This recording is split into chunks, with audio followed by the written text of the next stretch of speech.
दरम्यान पूरग्रस्तांसाठी जेजुरी देवस्थानकडनं 1,11,00,000ची मदत जाहीर करण्यात आली आहे। या मदतीमधील 51 लाख रुपये मुख्यमंत्री सहाय्यता निधीमध्ये धनादेश स्वरूपात देण्यात येणार आहेत, तर उर्वरित रक्कम वस्तू स्वरूपानं पूरग्रस्तांसाठी मदत म्हणून देण्यात येणार आहे। जेजुरी देवस्थान ट्रस्टच्या वतीनं हा निर्णय घेण्यात आला। जेजुरी देवस्थान ट्रस्टचे प्रमुख विश्वस्त मंगेश घोणे यांनी ही मदत जाहीर केली।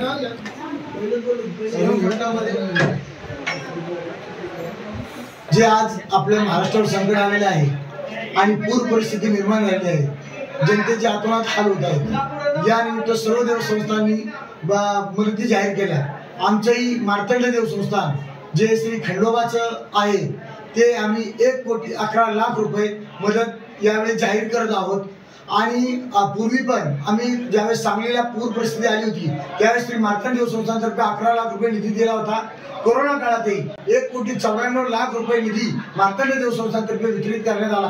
त्यापैकी 51 लाख रुपये निधी हा ससून रुग्णालयासाठी देण्यात आलेला होता। अशा प्रकारे आम्ही कायम श्री मार्तंड देव संस्थान जनतेच्या भाविकांच्या मदतीसाठी आम्ही सक्षम असतो।